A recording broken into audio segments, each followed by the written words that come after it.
Hello, everyone. Jess Clair here with the incredible Tom Forts Mayor himself. We are going to just wait a couple of minutes while we go live. We're going to talk about something very, very important today. As you could see from the, I've got someone in the back listening to me. As you can see from what we're discussing, mental health. This is something that is annoying the bejesus out of Medicating Unhappiness. This is annoying the bejesus out of Tom Forts Mayor. So we're going to talk about it, because when Tom Forts Mayor gets annoyed, it's something we definitely need to talk about. So if you are jumping on, please do say hello, leave us a comment. We would love to get your thoughts on this. Mental health, for some reason, I'm a little bit blurry tonight. Apologies for that. I can see myself. That's going to be annoying. I don't know why I'm a little bit blurry, but I am. But yeah, we're going to discuss tonight. Oh, it's so annoying. Medicating unhappiness. So please do leave us a message if you would like to join in this conversation on mental health.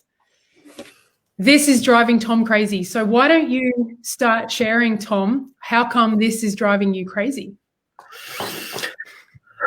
You know, I believe, I've talked many times about, I don't really believe in activism if it's pushing from despair, right? I believe in everything's happening as it's supposed to. We're unfolding and we're young and we're finding our way as a field of consciousness, and humanity is, naturally finding its way, and it makes not the best of choices, but nor do young people, and it's like, and of course I'm not one of these love and light condemn anger people, right? I feel anger, I feel frustrated. My take on it is your idea that you feel the anger and you transmute it and you allow it to motivate you to take action, ideally still with love and a smile on your face.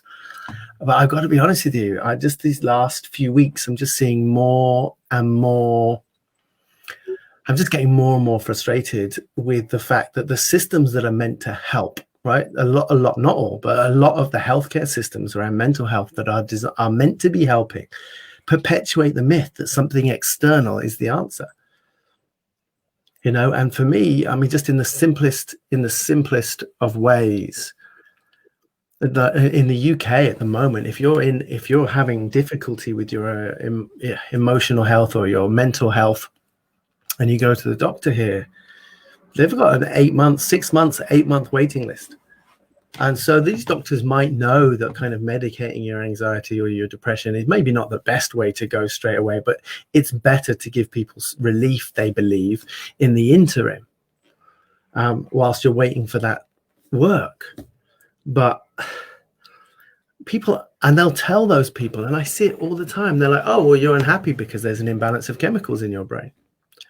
And it's like, I'm like, no, it's not, they're not unhappy because there's an imbalance of chemicals in their brain. It's because they're unhappy there's an imbalance of chemicals in their brain. They're not happy. And to add the chemicals back into the brain to top up their happiness is not the answer. The answer is to feel the unhappiness, to feel. And the unhappiness will tell you what the hell's going on, where you lost your way, where you lost your dreams, where you were acting like an idiot, where you are still hurt when other people have acted like an idiot around you. It's packed full of information, yet our world seems to be all based around distraction, dissociation, numbing out, anesthetizing, medicating, and perpetuating this idea that a therapist or a pill or, is going to make you happy. Whereas as far as I can tell, if people can get away from all external distraction and they have the courage to go in and feel with a few techniques to kind of, do it effectively without resistance, then it's like the heart rolls over and tells you everything you need to know how to take the next steps to lead you back towards your alignment, your values, your truth, your happiness. But there are people who are really struggling, and also in the UK as well now, after that 6 or 8 month wait, you get 6 sessions of CBT, cognitive behavior therapy, which is a really important part of the therapeutic process, understanding how your thoughts and feelings are not your own and what you can do in the moment to change them. But that doesn't work at the causal level if you've got trauma. This is terrifying, with suicide rates on the massive increase. The very solutions that are meant to be helping are perpetuating the myth that is locking people in place in suffering. This is a real problem, and yeah, I'm getting angry about it, Jess. I can hear. Hello, Kelly. Hello, Christy. Please join into this very important discussion, right? Because I think what I picked up on what you said, Tom, which was really important, is it's not unhappiness that causes the need to want to medicate. Is that what you said? It's actually, then you said it's unhappiness. Can you say that again? Because I think that was really key. So people are told that they're unhappy because there's an imbalance of chemicals in their brain, right? And there isn't an imbalance of chemicals in their brain that's driving unhappiness. It's the unhappiness is because they are unhappy. And unhappiness is a signal. It is a messenger. It is saying asking us to stop. You know, people get unhappy. Depression is about stopping and feeling and reflecting. It's deep rest. And then ideally recognizing, where have we lost our way? Where are we not honoring ourselves? Where are we not honoring our values? Where have we been hurt or harmed? Where do we need to heal? It's a reboot. And the thing I find fascinating, like globally right now, we're entering into a period of depression. We've been brought to our knees. We've been asked to stop. We've been asked to question our values. It's like globally now, it's like a crisis, a healing crisis. And it's like, so we have been brought to our knees, but how are we going to choose to stand again? Are we going to stand again with the same values? You know?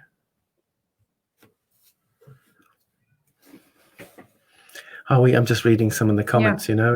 Like, what are we going to do about training people to be able to actually find their own answers within? It's like it's giving people the courage to go and feel. Most people don't realize that if you really, really, when you're pissed off or you're upset or you're anxious or any time that you're triggered, it's usually a part of you calling for something to be brought to light so that it can be healed. And if we have loads of stuff that needs working on, then we run into an awful lot of trouble. It's like if you start medicating that, then no one knows what the hell's going on.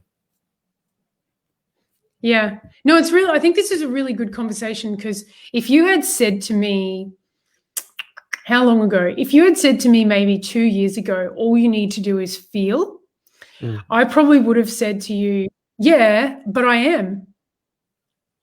You know, in my world and where I was thinking I was feeling a lot. Yeah.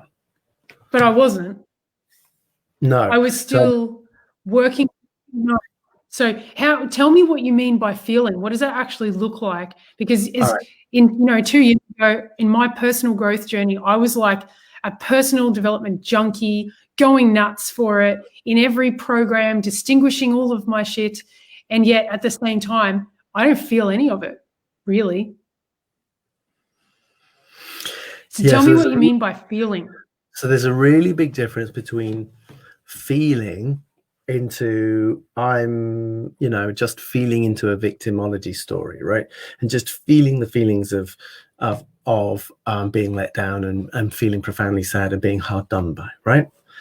There's a massive difference between wallowing in self-pity and being able to really curiously dive really deeply into the anguish and ask yourself some really valuable questions as to, where's this coming from? Why am I feeling the way that I am? If I have intrinsic value, why am I feeling like I don't? And when you have these various lines of powerful self-inquiry and the willingness to feel that which we've been hiding, then those two things combined usually enable us to connect to our intrinsic value and locate the things in our story that are limiting us now in belief and attitude. So usually it's stuff that has happened in our past that is clogging our system, that is acting as a magnet to bring shit towards you, you know? And our unresolved stuff ends up causing pain and drama in our present reality. And that pain and drama should not be avoided, ignored, drunk beyond, you know, drugged beyond, medicated beyond, or therapist beyond, or even meditated beyond, you know? It needs to be really delved into, but not just in a I'm feeling sorry for myself way, but in a really deep, loving inquiry where we're able to understand, you know, these deeper movements in us and these deeper traumas. And so I like, you know, in the kind of Catholic tradition, there's this idea. Hi, Jess. You know, in the Catholic tradition, right, there's this concept of repentance, right? Now, if you stop most people on the streets and spoke to them about repentance, you know, you'd say, hey, what does it mean to repent? And they're like, oh, repentance means to feel sorry, to say sorry, and, you know, and to make a kind of a commitment not to do that stuff again. But, you know, our spiritual scripts, they've got translated from source. And every time they get translated, it gets weirder. And if we translate backwards and get close to the source, we get a deeper understanding, right? So our biblical texts, you know, are first Aramaic and then Hebrew and then Greek and then English, right? But the word repent actually has a French root, repent, right? Pense being to think, right? So repentance isn't feel sorry. It isn't about contrition at all. It's about to rethink. It's to, you know, it's to rethink. It's like if you're feeling bad, then think about what's happened deeply. But repent was the translation from the Greek, which was metanoia. Metanoia means to feel beyond, like metaphysics is like above and beyond normal physics, right? And so, you know, metanoia is to have the knowledge beyond. So it really means turn within and to feel deeply into. It's not about feeling sorry. It's like, it's about feeling what's there. And if you feel what's there, our pain usually has a very intricate understanding of where we lost our way, how we're not honoring ourselves anymore, the wounds we're still holding on to that need to be resolved. It's like, and people can be taught these techniques, and it's the answers are deep within. There's no therapist that's going to give you the answer. There's no pill. The pill is going to silence the messenger. Now, sometimes people need temporary relief, and maybe in extreme cases, there's a place for it. But in the main, all it's doing is actually making it really hard. If I'm working with people on antidepressants, I put them in touch with their pain, the message is blurred.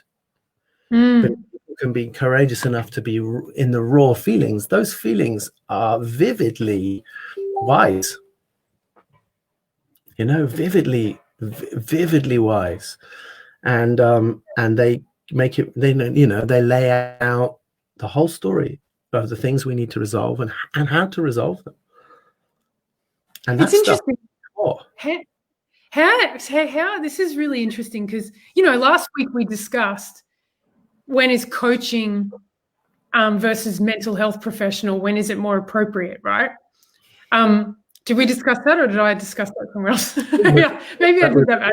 My boyfriend. Yeah, my other boyfriend. Yes. Have you been cheating on me by talking to other boys, Jess? I just the one I told you about. But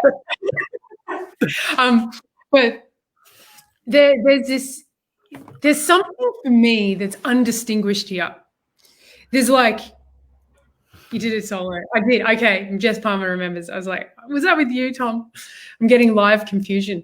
So many lives. But there's something here that I think is undistinguished in our culture, right? And I'm even like, this is why I love these discussions, because I think it gets clearer and clearer for us. Let's do it. Right? So I think what's undistinguished in our culture is something like, if you go to, and I think there is some theory on this in psychology as well, but it's like the white coat or the white coat syndrome halo effect. If you go and study a lot of theory, you suddenly then get an authority. We sort of talk about this, where you know things. And somehow along the line, that got turned into, rather than I have this unique genius called tapping into the psyche and psychology of people, and I can give you some deeper understanding that helps you go within. Somehow this got misconstrued into I know better than you because I've looked into, and I have a unique genius that understands and gets really interested into the psychology of things. So now you come to me for the answers, as opposed to you come to me as a reflection of yourself to guide you to your own answers. Yeah. And I mean, I even see my own, psychology wanting to go to an expert even today. I did it even today. Yeah. I'm like grappling with something in my business, and I can see I want to go to an expert, of someone that's going to give me an answer to make me feel better, so I don't have to be responsible, so someone else can make a choice for me. Of course, and that is often coming from the childhood wound, that we want a parent to look after us, right? Mm-hmm. And there are many therapists and certainly many spiritual teachers that will lap that up and perpetuate that dynamic and love being the overlord daddy, or the overlord mummy who's got all the answers, who'll scoop you up and you can be a baby and you suck on their teat of wisdom and never learn how to fetch your own food, right? And that's part of the problem of the whole system. And it's like, you want to go to the experts who are experts in enabling you and empowering you to find your own answers. And I don't mean by that coaching. Coaching is an amazing thing, and coaching operates with some of those very similar values. But for me, it's like really training people how to go in and be able to do the deepest psychodynamic work on themselves. This is teaching people deep therapy.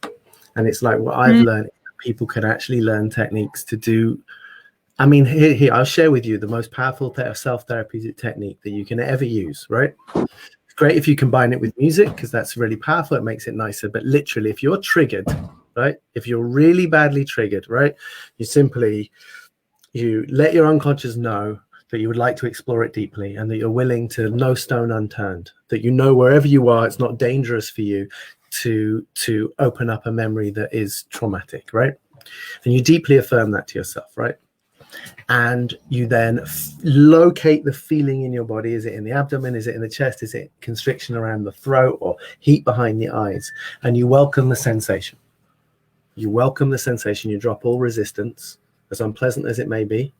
And you then tell yourself, I am going to count down from 10 to 1. At the count of 1, if this is a representative of any past pain that is sitting in my system with the same energy signature, I'm willing to explore that today. You count down from 10 to 1, and the count of 1, see what memories appear.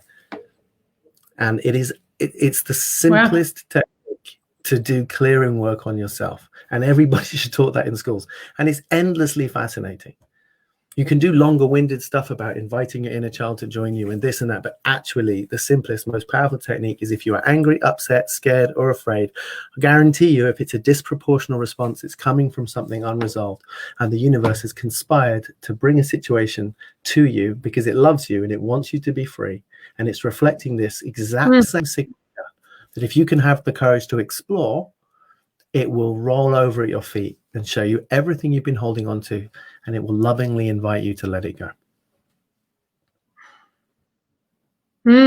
It's really interesting that you say that, actually, because I was just thinking maybe I'll ask you, to do this process on me right now, demonstrate it. But then I was thinking, I'm not triggered right now, although it's very, very predictable that I will be at some point during these discussions. Right. But one of the things that so if it does happen, I'll let you know, and we'll run a process, because this is a constant discovery. Of course, but if it does happen, I will guide you to do it on yourself. Yes, and that's the thing, right? Being guided to be self-sufficient. Being guided to have the tools, like we all have different geniuses and access to the practical application of different tools, absolutely, that allow us to tap into ourselves more. Mm-hmm. Yep. It's not like Tom is better than me, I now need to go and see him all the time if I really want to connect with my inner child because he's an inner child guy. It's like, no, you provide me with the tools so that I can at any time on my own connect to that. Yeah, my mastery as an inner child guy is teaching that, people how to do it themselves. Yeah, that's right. Jess Palmer says, I saw a meme recently that said, I'm a part of a cult. We brainwash people to think for themselves. I relate to this to my intention with coaching. It's true. Myself ultimately redundant because you are now empowered to connect to yourself. It's even in my business, right? I try and make it so that you only ever need to do the one 12-week course so that you can repeat everything in it, and it will give you and guide you in the tools and distinctions to be able to unlock your own genius in business. It's the same. It's like I don't want to be required. Yeah. Right. So hello, Danielle. What's that? It's a terrible business model, but it's the ethical thing to do. Well, I don't think it is. Like, so this is interesting. I'm glad you said that, because we think that because we do ourselves out of a job that this is a bad thing, right?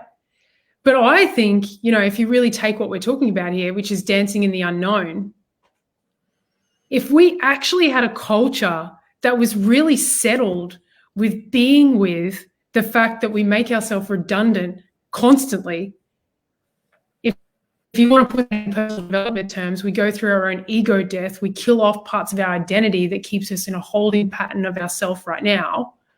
Mm-hmm. Then once we actually get settled with the uncertainty of life, in business, in relationships, in dealing with our past, I'm like, whoa, what's going to be possible?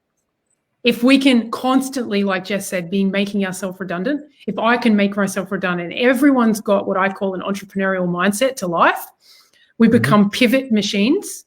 Oh, shit's changed. Oh, COVID. All right, pivot.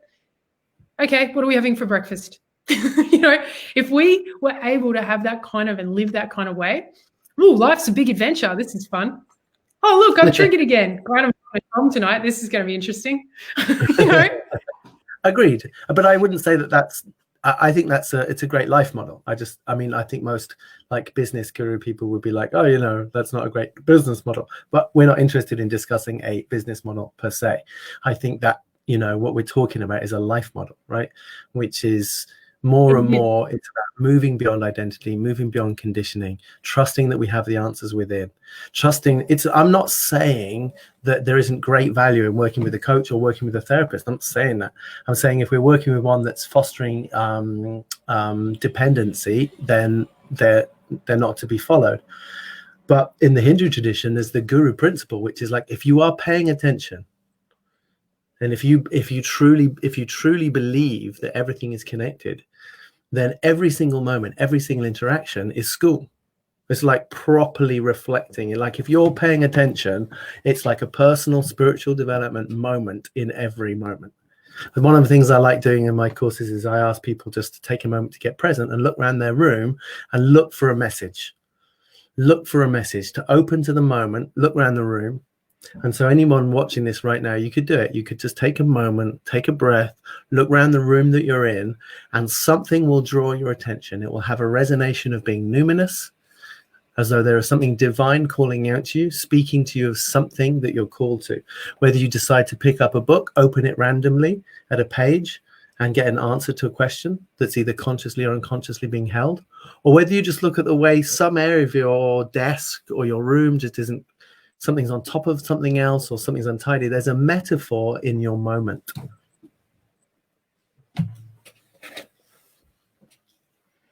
Beautiful. Okay, this is why I have oracle cards. It's mostly because that they're there sort of calling something out of me, giving me what I'm asking for, and everything that I'm looking for as validation in that moment, I can draw on everything that surrounds me to get that. Absolutely. I saw a post-it saying happy in the now. Love it.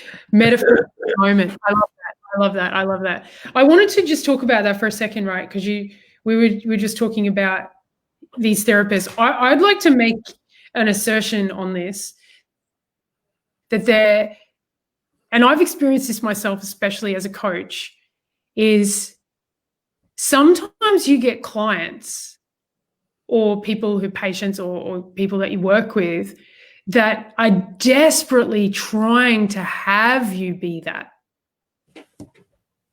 Like, I call it like really, really pulling for you to kind of be responsible and have the answers. Yes.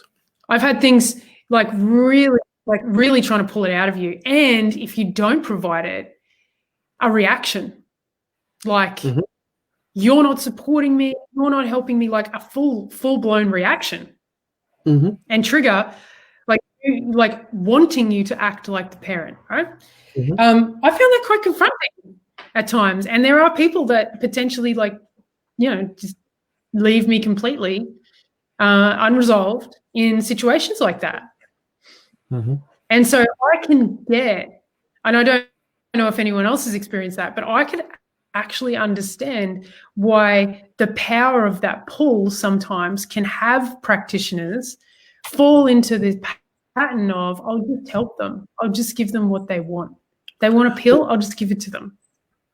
Yeah, but also as well, it's like if someone's mortally wounded, really, really badly traumatized, it's totally okay as a therapist or even as a coach to in the first phase of the work to hold an energy for them as a loving parent, to hold that archetype, to support them and to give them guidance early on and to help them believe that you have answers that could serve them. And then over time, move them to cohesion, move them to congruence, where your work is about empowering them to recognize that there's nothing actually special or magically brilliant about you, and that everything that I have access to, they have access to themselves. So the work moves in a cycle where it's common in the beginning for people to fantasize about you being all-knowing and to believe that you're going to make all their troubles go away. And even if you say to them that you're not, they'll still believe that you are. And the more that you kind of say that stuff, the more they'll believe it. It's okay for people to come with the wrong idea about how it works and for a little while to rest in your care, as long as you very rapidly move them out of that delusion. You don't just mac on it and make money off it and exploit their love and allow them to hold you on some kind of golden pedestal or guru-like plateau, because actually no matter, as soon as they believe you're the source of anything, then they are in their place of separation, and you are not liberating them.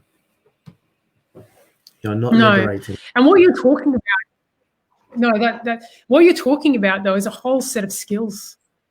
So you're talking about, firstly, in the beginning, it's recognition and responsibility and accountability as someone either leading someone who may need you to into a situation where they feel as though you're going to give them guidance and answers and have that safety and nurture of a parent. Okay, so you firstly, the skill of being okay, fully responsible and accountable for that. And then secondly, it's then having the courage, it's then having the vulnerability and the being humble enough to go, I held you there because that's what you needed, but actually I'm no guru. And here I want to move you onto getting that who you are is someone that doesn't need this, and moving you into a different space, free of ego, free of needing the validation. So what you're effectively saying that you want to be someone that's knowledgeable in the theory, in the understanding of the psychology and the mental health and the experience, but at the same time also so congruent with their own ego that they don't then, like as you put it, I love this word, mac on it. Right. Yeah, and financially exploit it. That's a very, very distinct set of skills. Well, I think it's a distinct set of skills. It's also a distinct set of principles, right? Yeah. And again, that comes down to training, but it comes down to, these institutionalized old paradigms. It's like I happened to be recently on a kind of psychoanalytical Facebook group, and it's like, the amount of shit they spend time discussing, which is just not especially relevant to most everyday people's actual happiness. And I'm reminded of the fact that so many people in the mental health industry, you know, you could get 1,000 of them in a room and just ask them, in your traditional training, just curious, let's total up all the hours you spent on understanding human contentment. And it would just be blank faces all the fuck around, you know? It's just like, it's like, guys, you are in the happiness business. This is your business, human contentment. It's not human pathology. That's a symptomology of their suffering. You need to understand where their suffering has come from, but you have to understand the intrinsic nature of what is human contentment. Because if you don't understand that, what the fuck are you doing? How could you possibly understand how to serve people in finding a true expression of their most authentic, joyful selves if you don't actually understand the ingredients of what it is to live life well? You just understand pathology. But it also, my understanding, I went to university to study psychology. I left after 7 months because I felt what I was being taught was utter nonsense. So much of it was the desperate attempt to scientificate spirit, you know, and it was woefully lacking in a deeper understanding of the context of meaning of the human experience. And so it was just like, this is not helpful. It's based on some really mechanical, materialistic ideas that, again, that there's something that's the solution that's external to people that needs to be added. Most people who are having a painful, challenging response to their reality right now are having the healthy, appropriate response to a world that is bereft of value and integrity. It's like the appropriate response is depression. That's why there's a depression epidemic, because that's most normal people looking at the world and going, you are fucking kidding me. And, you know, it takes extraordinary tools to be able to still get out of bed in the morning and put a smile on your face in this context, you know?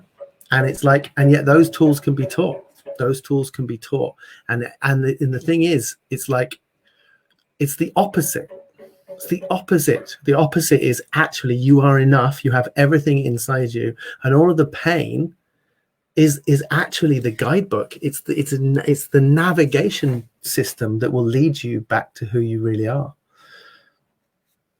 Why do you think this is? Like, I violently agree with everything that you say, and there's not enough argument here. But you know, that's not unlike us. But it's like, why? What do you think is happening in the current state of the conversation in institutions and in education systems and in medical systems, that this is not a common conversation? I mean, I don't know if Danielle's still watching.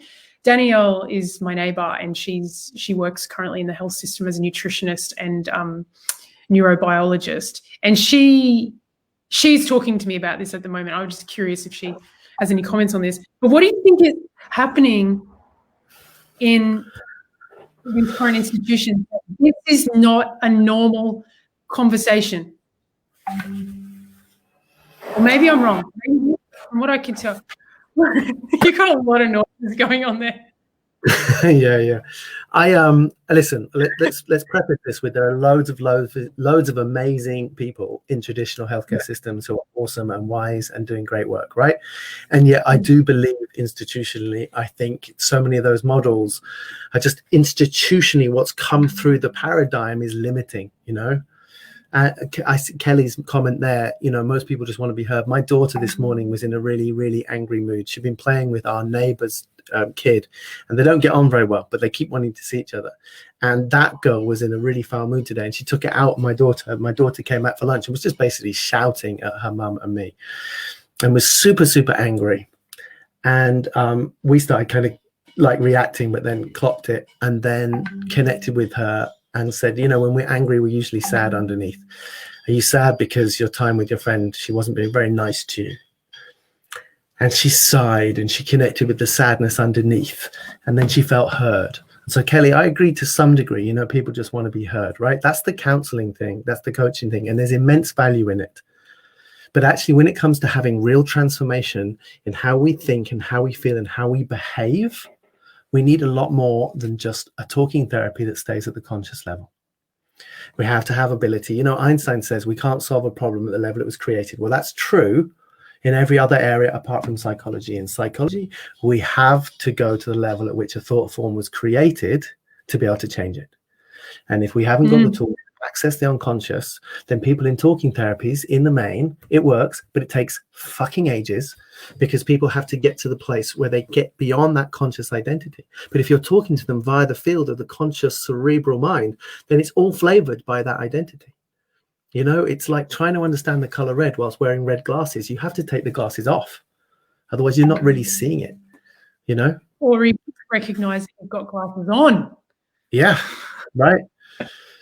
And so for me, it's like, oh man, it's like, it's, if you can give people the tools to access their own unconscious with real courage and real curiosity, and a kind of faith that everything's connected and that there's a message in everything, and that there is a benevolence and a movement towards healing in us. And it doesn't need to be spiritual. If you cut your finger, your unconscious heals it. It cares about you not having a cut finger. It's exactly the same way about your psychology. But it's like we can't heal that which is in the dark. And therapy, when it works well, is about becoming conscious of that which is driving us unconsciously. But talking about that is one of the most ineffective ways to raise awareness around unconscious behaviors. It takes ages, and it doesn't have to. It doesn't have to. There are tools you can use. The one I shared with you earlier, it's just like, you know, that's that will take you straight to cause. And so many of these systems are about fixing the symptomatic level. And it's like, so I guess that's, you know, a long and inaccurate response. Why are these institutions not having conversation? I was on this, as I said, this psychoanalytic group. They're debating constantly about whether Freud was more right or whether Jung was more right or this stuff, and they're talking about a bunch of stuff which in 20 years of private practice just I haven't spent time worrying about my clients' anal development or their oral fixations or any of that shit. It's just their relationship to fear, people. It's all about your relationship to fear. And you can talk about your fears and how your fears turned into behaviors that some are limiting and some are liberating. But unless you've got tools to transcend and to safely release the emotional content, and then not take yourself so seriously, and then remember that you're a cosmic entity that's 14 billion years old playing at being human, you know, it's like, it's going to take bloody ages. But you can do all that stuff yourself. With some simple guidance and a few techniques, you can just do that stuff yourself. You don't need a gifted analyst anymore. It's expensive. No. It's not scalable. It's not affordable. Most people can't afford 2 years in therapy. You know, it's interesting. I'm just hearing what you're saying, right? I'm thinking I started my journey when I firstly had my first sort of course where I got taught some skills, some tools around being able to tap into my own subconscious or unconscious, or blind spots is what it was called. Yeah. And what I was able to see back then is that I had this pattern of sabotage, and that blew my mind, right? Because I was like, in a context, like you talk about the glasses, I had glasses that were saying to me, I know better. Screw this. I know better than this. I know better than this. Inside of this context that I didn't even know I had on, I was always, I know better than this. So when I'd speak to someone, my partner or you or someone at work, I would know better. And what I was actually doing inside of that context was I was sabotaging things that really mattered to me. Now, I did that course. I had those tools, and now I can see something. Now, that didn't stop me from screwing up parts of my life, right?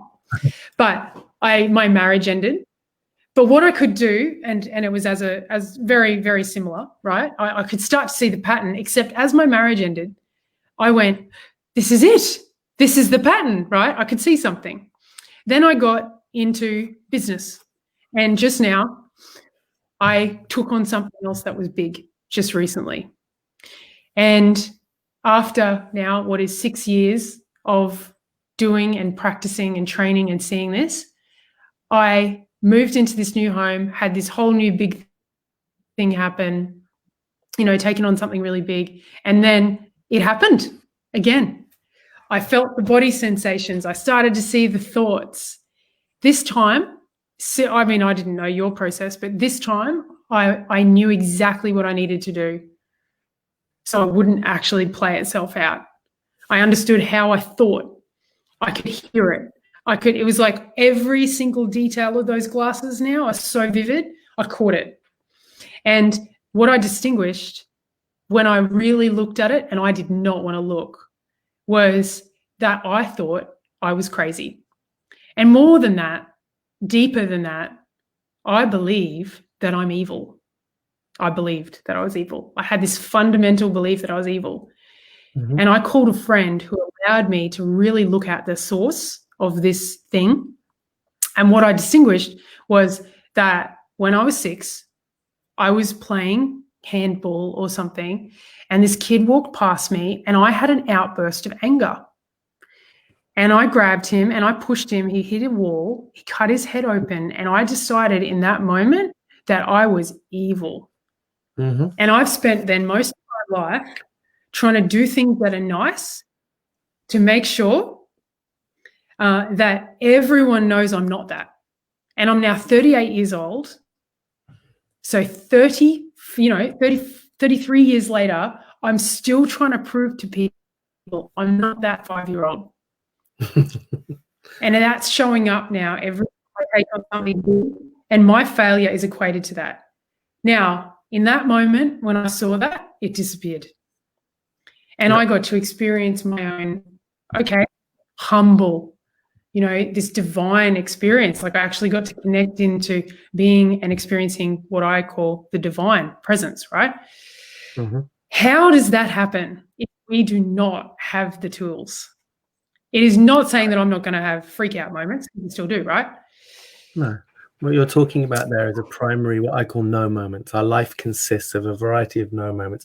Moments where we go from the connected sense of yesness and love to an idea of being separate and not good enough. And that not good enough could be not smart enough, physically evil, violently evil, all these things. And there are loads of them. We have loads of these moments where we assess ourselves and we imagine that we're either too evil or not funny enough or not tall enough or not sexy enough.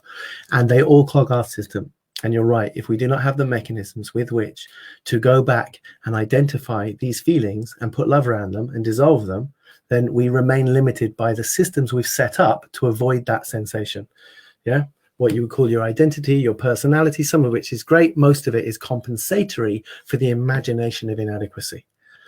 And so the interesting thing is we don't even need to search for these memories because life will reflect what we're holding on to. We just need the tools to be able to take the pain in our present day and flip it backwards and find those parts, right?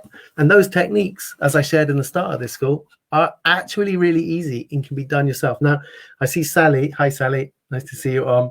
I would agree. I'm seeing more and more of traditional people looking at other healing modalities, and it's heartening and it's beautiful. And at the same time, I also see massive institutional movements towards greater levels of mechanical material thinking. In America now, children as young as 3 are being put on antidepressants. People are putting their pets on antidepressants, their dogs. Can you imagine that? Dogs are the happiest, most enthusiastic creatures. There's a reason why, that they're an anagram for God, right? I mean, they get it. Dogs properly get it. If your dog is depressed, what the hell is happening in our world, But giving that dog antidepressants is not the answer. And giving your 3-year-old is not the answer. A girl I spoke to the other day, amazing girl, super bright, super brilliant, absolute little golden, like star seed of wonder, who is a little shy. And she wanted me to give her a diagnosis of social anxiety disorder. And I'm like, you don't have some kind of disorder. You're shy, and you're not even that shy. And so there is this perpetuation of create a label, create an identity of illness and dysfunction, and then we can medicate it. And so whilst there are movements towards extraordinary evolutions, there are also movements towards just profound disruptions of organic health. Which are getting worse and worse in some ways. We have 500% more antidepressants being prescribed than there were 15 years ago. And our mechanisms of happiness are still perpetuating this myth that the solution is external, whether it's medication or whether it's a therapist. It's like, you know what, these tools of self-awareness are simple, and they need to be talked about. We talked earlier about how there are metaphors everywhere. My favorite healing tool is set an intention and ask your unconscious or your soul or your heart to use a piece of music as a healing metaphor, to invite every note to be an insight, or every note to be soothing or healing. And you can say you've got an issue with your dad, and you can get into a nice deep meditative state, tell your soul to heal your relationship with your father through the next 3 pieces of music, play some epically beautiful music, and it will blow your mind, the insights you get. You'll see him differently, you'll feel differently. And I tell you what, since I stopped directing my clients' resolutions and I just allowed the music to carry them, the people had way more interesting and eloquent and elegant healings, and they came from themselves. I've learned that I might be a gifted analyst, and I may be gifted at being able to people have the courage to unleash their repressed content, but I have not got anything on my client's soul and unconscious. You know, it's like it is 1,000,000 times more powerful than me. So why do we keep perpetuating the idea that some therapist has got the answers? Aho.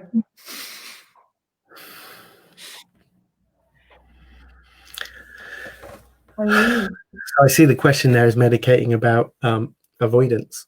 Yeah, the whole, you know, right now the perpetuated myth is distraction, busyness, addiction.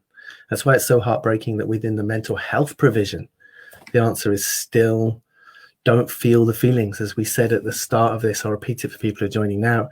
People are told they're unhappy because there's an imbalance of chemicals in their brain. They are not unhappy because of an imbalance of chemicals in their brain, but rather because they're unhappy, there's an imbalance of chemicals in their brain. The unhappiness is a symptom. And my work with clients and the things I teach them to do for themselves is trusting all pain is as yet unlistened to freedom.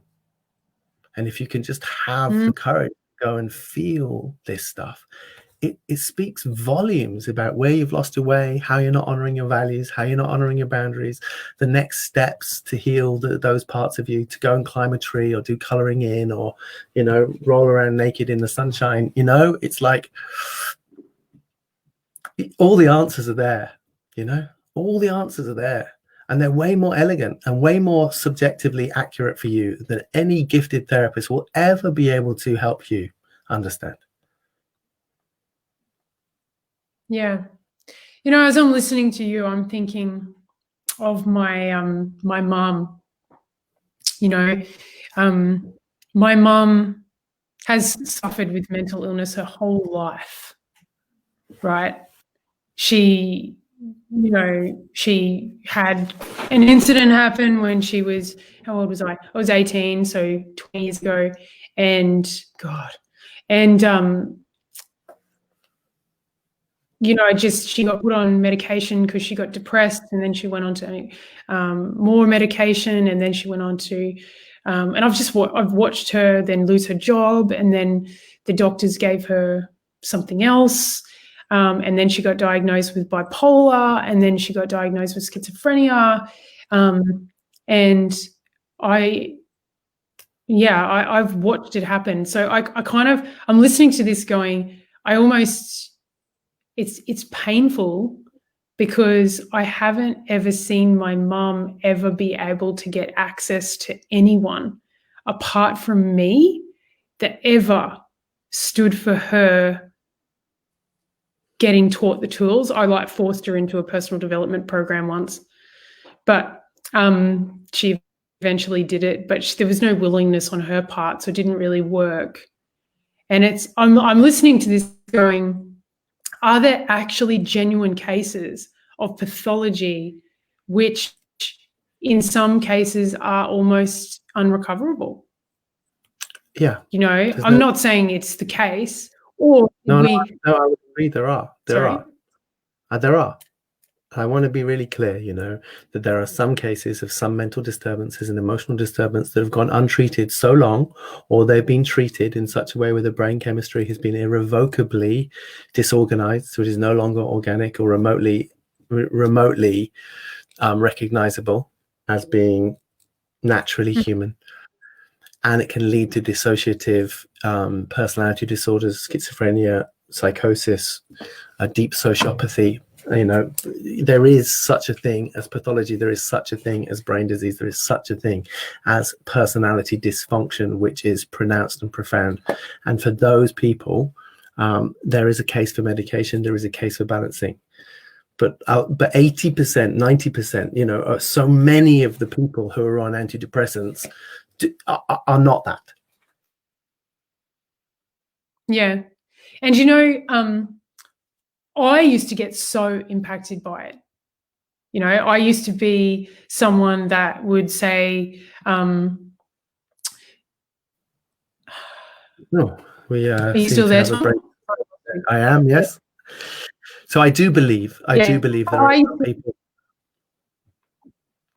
you with me? So yeah, I do believe there are some people who are now probably, you know, beyond help, you know. But do I think that these systems, and had they been treated early enough in childhood, had they been caught early, that could have avoided these deeper pathologies? Yes. Do I think there's a certain percentage of people with these pathologies that they probably could have been no help? There are certainly some people that have seen that if you're exposed to great levels of anxiety and physical violence before you're 2, certain parts of the brain don't develop. And I've had a couple of those clients where their anxiety just seemed to be untouchable, in terms of I was doing extraordinary things with them and it just didn't really make any difference. So do I believe it's possible for some children brought up in really, really unstable, violent spaces that they might always need help with their mindset in ways that, you know, the types of interventions we're talking about wouldn't help or wouldn't be strong enough? Yes. But I think it's rare. And I think the large majority of people being medicated just need to be given deeper tools for transformation. And I know that so many doctors are, you know, they're like, well, you've got an 8-month waiting list. What am I going to do? But it's like most people don't realize they've watched One Flew Over the Cuckoo's Nest and they saw all those poor inmates being electrocuted, you know, and they thought about these draconian years of past healthcare, you know. It's like, but there are people being electrocuted today all over the world. ECT, electroconvulsive therapy, is still common practice in every country around the world. It's insane. And people report, oh, well, they're better. And it's like, yeah, I'm not saying it isn't effective at lobotomizing people out of negative behavior. I'm just saying, how badly have we failed that we have to resort to electrocuting people to manage their mood and manage their behavior? That's to me, it will be looked back on, I hope, 1,000 years from now as being one of the greatest travesties of our time, one of the greatest failings of our understanding of the human spirit, that we're medicating unhappiness and that we're electrocuting people that are disturbed. Yeah. The only thing I'm gonna, because I just want to challenge you on something, right? Because I'm like, when I want to challenge you, I get excited because it doesn't happen often.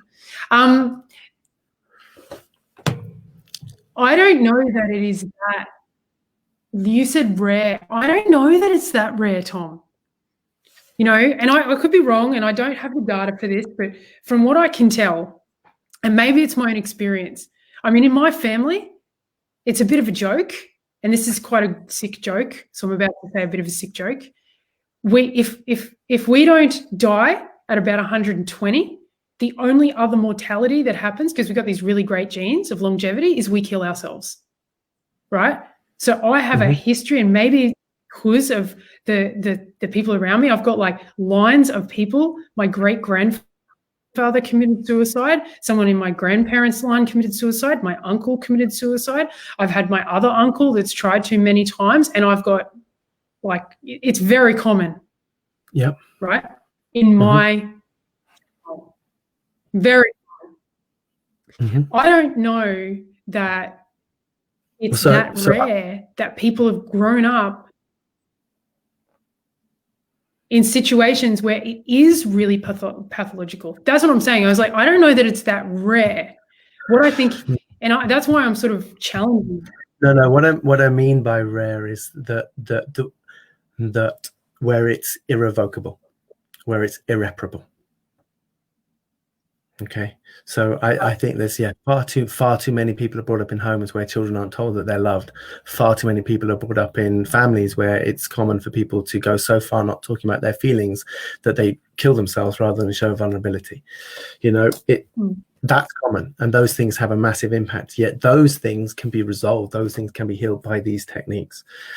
What I'm saying is that I think it's actually rare where people are caught in the kind of psychological disorders like schizophrenia, multiple personality disorders, and dissociative personality disorders that are really profound, that require medication and that are probably incurable. They're lifelong conditions that people will always need to manage and struggle with. Whereas I don't know what was plaguing your family line, but these aren't genes. These are generational lines of pain and trauma that is unresolved, which they are now seeing with epigenetics does go over the conception barrier.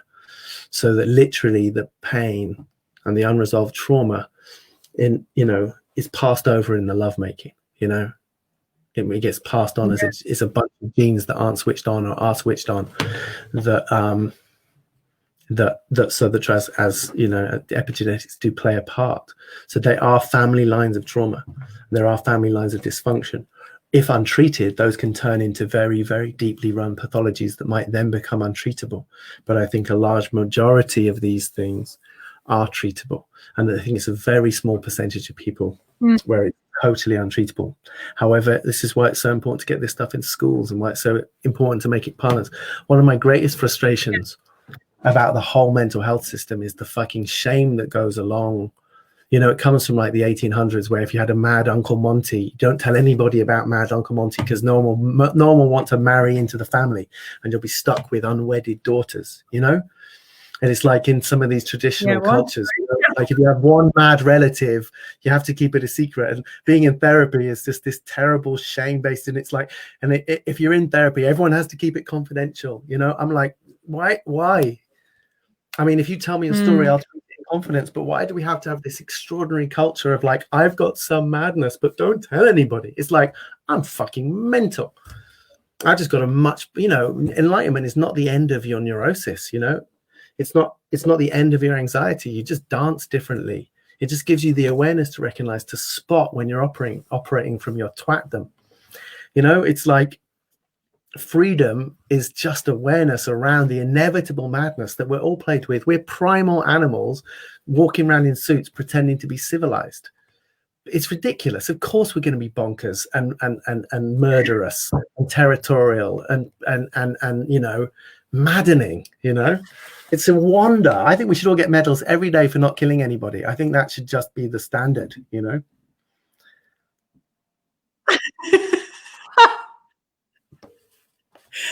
Oh, I love you, Tom, so much.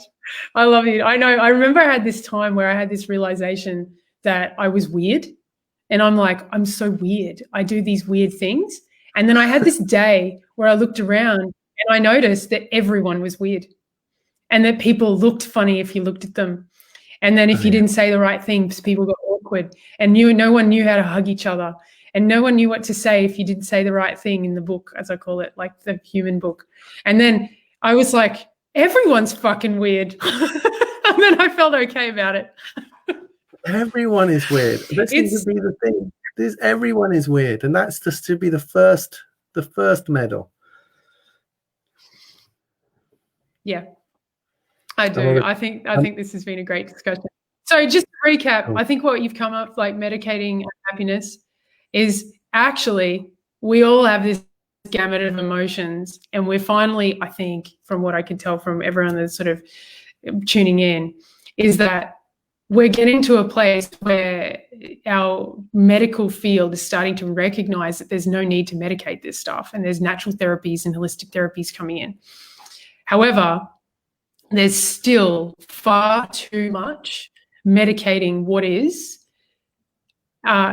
probably lack of teaching and exposure to tools which allow people to connect in with their self when they're given an emotional response to something that is going to assist them in healing and healing themselves.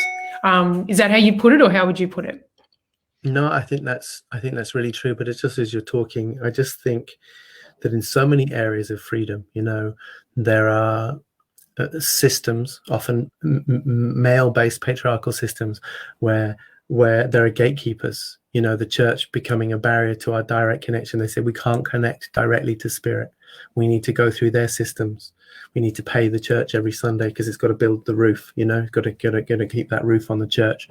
And it's got to, we've got to have a national morality to adhere to. And if the king wants troops, then the church needs to sanction this war so that we'll send our young men off to fight for the country and king. Like the Bible, the St. James's Bible starts talking about how like the king is ordained by God. It was like interesting.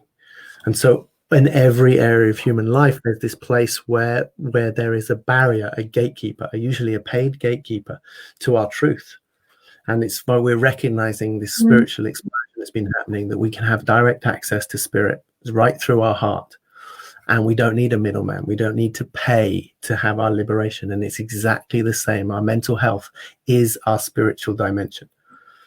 And the reason why the world is depression epidemic is people are not in relationship with their psychology. Psyche literally means mind spirit in the Greek. It's mind spirit, the study of spirit. But we've separated it. It's now psychology. It's just the study of the mind. It's like, no, that's not what it is. And because you think it's that, the system, the tools you're using to fix it are really problematic, like based on a paradigm.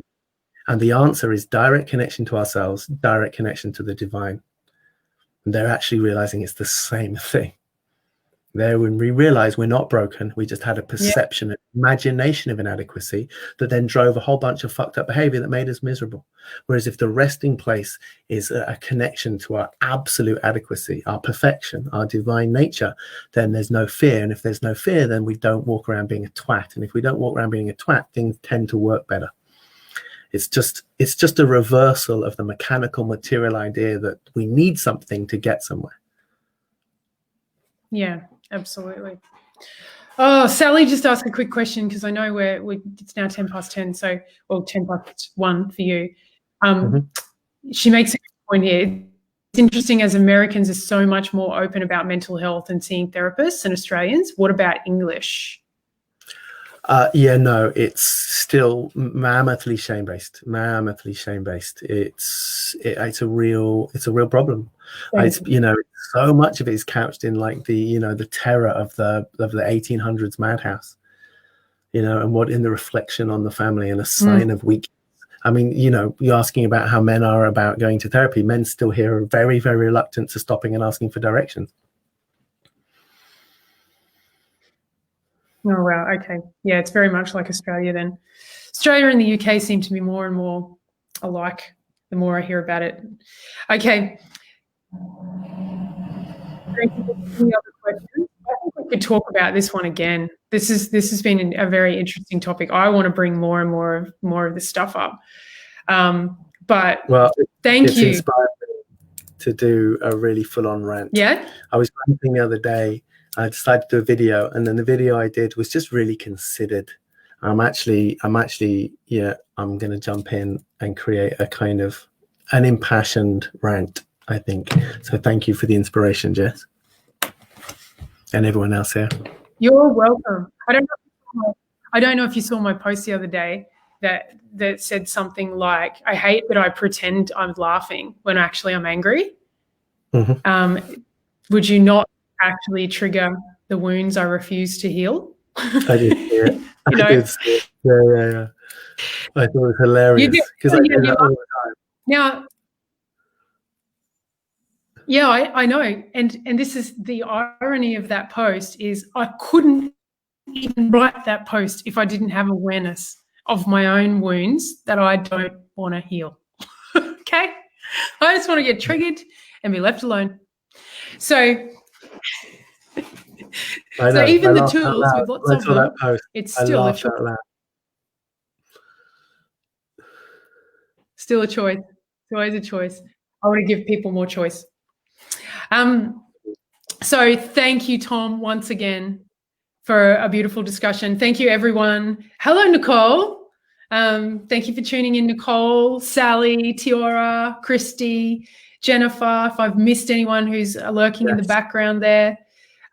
if Jess is in the background breastfeeding. Oh, on that basis, can we plug the Human Spirit Festival that Jess is running? Yeah. Jess is running a Human Spirit Festival. Tom is speaking. Emily Kate is also a part of that. Emily Shine. There's some great, awesome humans involved in that. So Human Spirit Festival, if you haven't checked it out, check out the group. Go in there and see some amazing speakers. What is it about? Well, you know, Jess was just getting heartbroken. I mean, she's literally just had her 4th baby. I was so impressed by her, like, just pulling together a conference. Mainly, again, just seeing that, you know, the rise in suicide rates, I think, was her initial inspiration to just get some more help out there, and to know people know that we're listening and that there are new tools to help people that are feeling desperate right now. It's heartbreaking to see, you know, the rise of suicide, and even that suicide is, you know, is one of the biggest causes of death in young men. And it's just so unnecessary. And so our heart goes out to the world that right now is really scared about this next chapter. And so I'm really proud to be sharing. I'm doing something at 9 o'clock your time, Australia time, midday UK, doing a piece on inner child healing, your favorite, Jess. And I love it. And yeah, but there's some amazing presenters, so get involved. Yeah, beautiful. Thank you, Tom. Thanks again, Catherine. Anyone else that we missed? Thank you for tuning in. Until next Tuesday, have a lovely evening. See you later. Bye.